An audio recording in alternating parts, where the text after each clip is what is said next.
오늘 이 자리에서 정말 많은 분들 뵙게 돼가지고 반갑습니다. 제가 사실 정치를 하면서 정책에 대해 가지고 굉장히 그런 어떤 논쟁적인 주제들을 많이 다루는 편입니다. 그래서 일반적으로 대한민국에서 관습적으로 했던 얘기와 좀 다른 얘기를 하기도 합니다. 그래서 때로는 싸가지 없다 소리 들을 때도 있고, 때로는 비현실적인 얘기를 한다 이런 말을 들을 때도 있는데요. 적어도 저는 대한민국에 있어가지고 이 공무원 사회나 아니면 공공섹터에 있어가지고 이 임금 체계 문제는 굉장히 심각하다고 여겼습니다. 왜냐하면은 이게 대한민국에서 이 공공섹터 유지되기 위해 가지고는 사람이 계속 들어올 수 있어야 되고, 그리고 이 사람들이 일에 안착할 수 있는 환경이 돼야 되는데, 한 2010년대 초중반부터 조금은 이해되는 우려가 실제 나오기 시작했던 것을 잘 알고 있습니다.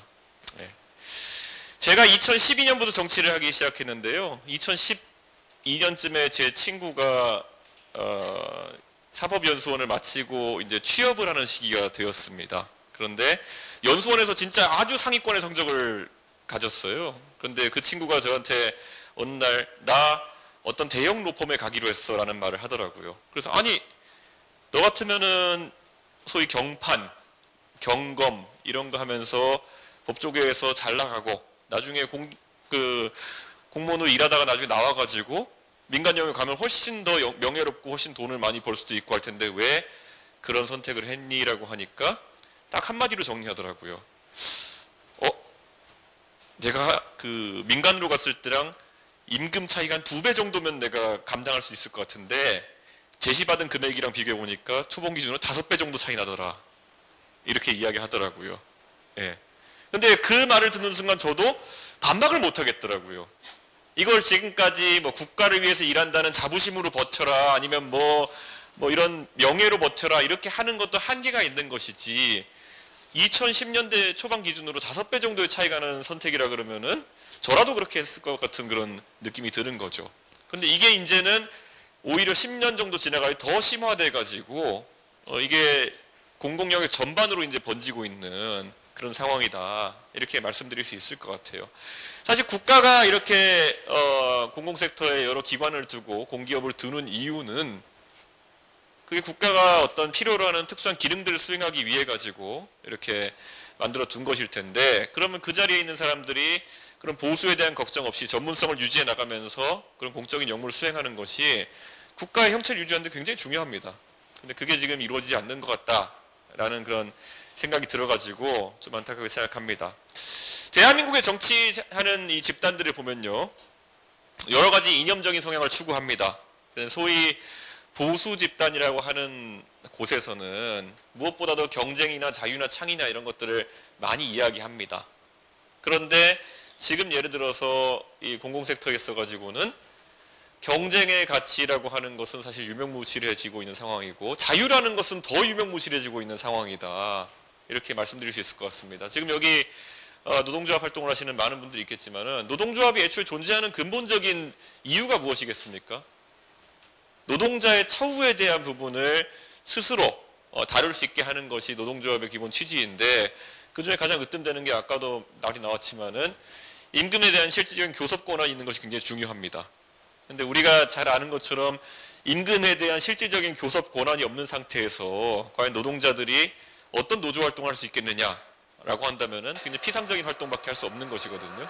그래서 이런 부분에 대해 가지고는 아예 근본적인 개선이 이루어져야 되고, 결국에는 인건비 총액을 제한하는 제도나 이런 것들이 굉장히 반시장적이고 무엇보다도 유지되기 어려운 제도라는 인식을 가지고 있습니다. 저는 그래서 이런 부분을 틀을 완전히 바꾸는 것이 저와 개혁신당의 목표다라는 것을 우선 말씀드리고요. 저는 이렇게 생각합니다. 최종적으로 저희가 도달해야 될 부분은 결국에는 민간에서 비슷한 일을 하는 사람들에 비해서 특별히 불리한 처우를 받지 않도록 하는 것이 중요하다, 저는 이런 생각을 합니다. 이게 저희가 물론 여기 앉아 계신 분도 다양한 어떤 역할을 하고 계시지만은 때때로는 아예 이제 민간과 거의 동일한 일을 하면서 경쟁하는 그런 기관이나 아니면 기업에 계신 분들도 있을 겁니다.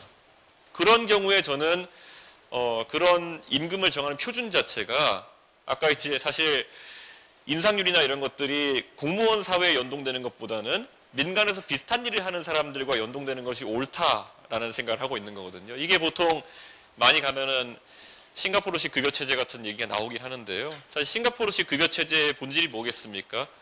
민간에 있는 사람들이 공공으로 자유롭게 흘러들 수 있게 하는 환경을 마련하고, 한편으로 공공에 있는 사람들이 민간으로 흘러들어갈 수 있는 환경을 마련해서 인사 교류 같은 것도 활성화되는 그런 체계를 말하는 것이거든요.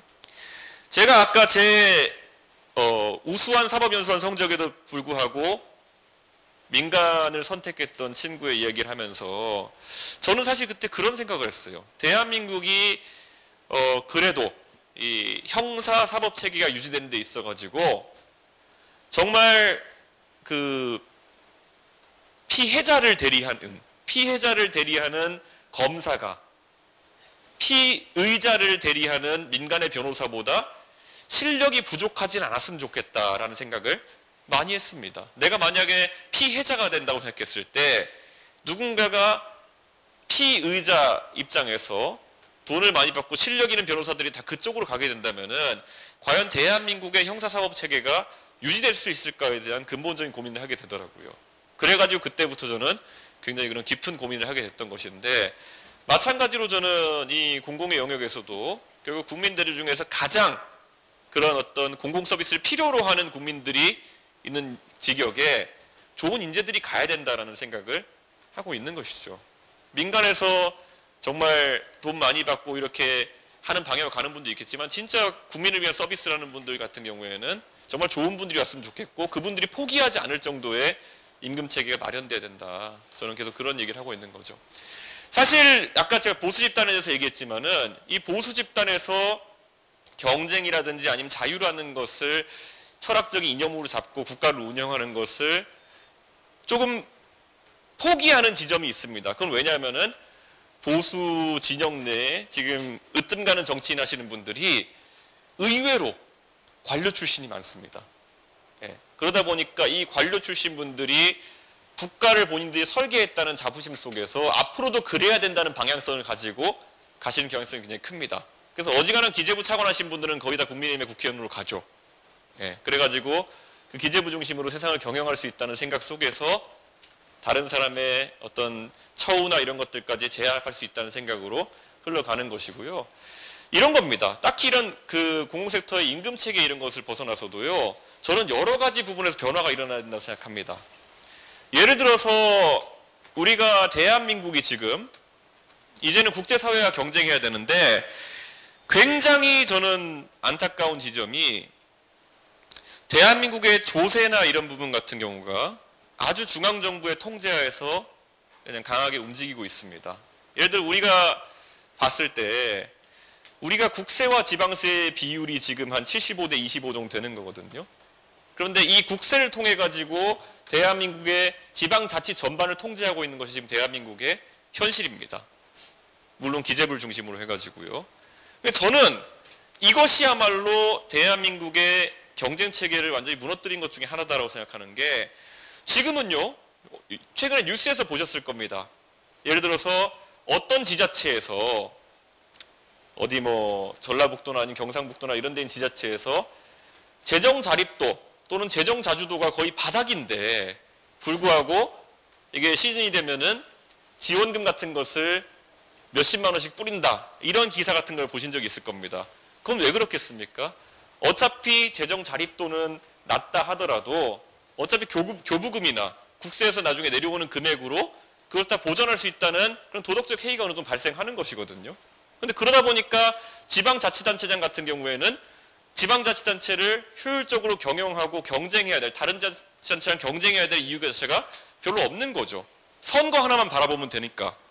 그런 상황이 계속 발생하기 때문에 비율이 나오는 것인데요. 저는 대한민국에서 그런 어떤 기재부가 돈을 틀어쥐고 자치단체장을 컨트롤하고 거기에만 잘 보이면 되는 그런 체제 속에서 지방자치제가 발전할 방법은 없다, 이런 얘기도 줄고 세웠거든요.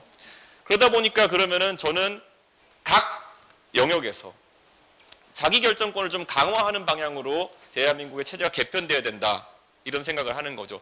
지금 아까 제가 말씀드린 것처럼 지방자치단체장, 예를 들어 기초자치단체장 같은 경우에는 자기가 특별히 기업을 유치하기 위한 활동을 할 필요도 없고 할 수 있는 방법도 별로 없습니다. 우리나라의 법인세 같은 경우에는 지금 법인세가 있으면은 10을 그 국세로 걷고요. 거기에 해당한 10%, 1을 이제 지방세로 받게 되어 있는 겁니다. 그렇다면 어떤 기업에 대한 지방자치단체에서의 인센티브를 주는 것도 사실상 불가능하거든요. 지금 미국 같은 나라 같은 경우에는 21%의 연방 법인세가 있고 거기에다가 이제 주가 얼마나 법인세를 얹어가지고 거둘지를 갖고 경쟁합니다. 최근에 우리가 스페이스X 같은 곳을 보면은 일론 머스크가 결국에는 캘리포니아에 있는 사업장을 상당수 텍사스로 이전하겠다는 그런 이야기를 했죠. 이거는 이제 대한민국에 해외 주식하는 분들이 많다 보니까 또 이제 굉장히 젊은 사람들 사이에서 회자가 많이 됐죠. 캘리포니아에서 하도 정치인들이 환경 규제나 이런 것 때문에 괴롭히고 그리고 세금을 갖고 괴롭히고 하다 보니까 결국엔 텍사스로 이전해가지고 좀 더 자유로운 경영 활동을 하겠다. 이 경쟁이 가능한 곳이 현재 미국의 그런 연방과 주 세법 체제거든요. 그런데 대한민국은 전혀 그런 게 없는 상황입니다. 그냥 국세에서 부가세와 법인세를 다 관장하고 그리고 소득세까지도 상당 부분 관장하고 국세가 75% 그냥 걷어가 버리니까 그 다음에 기껏해야 대한민국에서 이건 지자체가 경쟁한다기보다는 이제 어떻게 하면 조세 특례를 주느냐를 가지고 일부 혜택을 주는 형식으로 국가가 제어합니다. 그런데 우리나라에서는 스페이스X 같은 어떤 대기업이나 아니면은 신종산업이 어떻게 움직인다 이런 기사는 안 나오고요. 대한민국의 조세특례법 때문에 나오는 뉴스는 뭐냐면은 대한민국의 유튜버는 대부분 송도에 산다. 이런 거. 왜냐? 34살까지 청년으로 인정해가지고 거기다 군대 갔다 온 사람 뭐 6년 정도 특혜를 더 줘가지고 40세 이하의 유튜버들은 송도에 가가지고 창업을 해가지고 초기 창업자로 인정받으면은 소득세가 5년간 면제됩니다. 그렇기 때문에 송도에 원래 대기업 유치하라고 이렇게 만들어 놓은 그런 어떤 경제 자유구역인데 유튜버의 메카가 돼버린 약간 그런 상황인 거죠.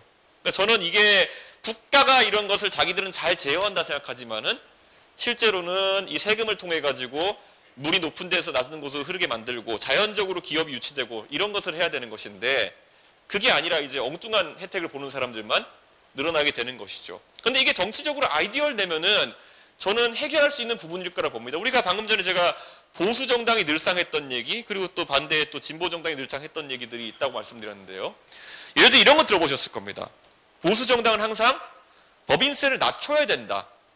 이런 얘기를 하곤 하죠. 그 법인세를 낮춘다는 거는 대한민국의 법인세를 낮춰가지고 해외와 경쟁한다는 의미에서 이해가는 걸 겁니다. 해외에 있는 기업이 한국으로 오게 만들자. 한국에 있는 기업이 밖으로 빠져나가지 말게 만들자. 뭐 일견 타당한 얘기입니다. 그런데 이거를 국세를 손에서 놓지 않기 위해 가지고 결국에는 대한민국 단위로 움직여야 되는 겁니다.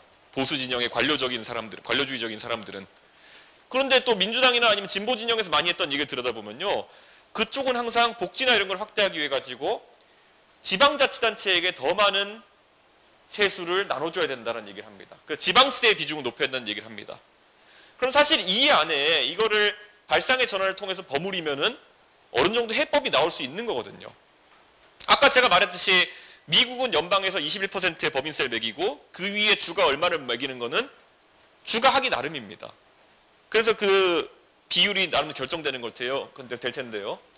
예를 들어 우리나라에서도 법인세 이하에 만약에 좀 동의하고 대신 지방에서 어느 정도 법인세를 자율로 거둘 수 있게 한다라고 했을 때는 저는 당연히 지방으로 물이 흐를 수 있는 환경이 만약에 지방에 있는 어떤 도지사가 큰 마음을 먹고 우리 동네는 법인세를 그러니까 지방 법인세를 확 낮춰주겠다라는 판단한다면은 지방으로 갈 만한 기업이 생기는 거겠죠. 그러니까 우리가 세제 정책을 굉장히 중요하게 생각하는 이유는 실제 물이 높은 데서 낮은 데로 흐를 때 그 높낮이를 결정하는 그런 수단이 되는 거거든요. 사실 텍사스가 그렇게 세금 정책을 가져가니까 일론 머스크가 알아서 들어오는 거 아니겠습니까? 저는 마찬가지로 대한민국의 정책이라는 것도 그런 방향으로 이제 흘러가야 되는 것이 아닐까라는 생각을 이제 하게 되는 것이죠.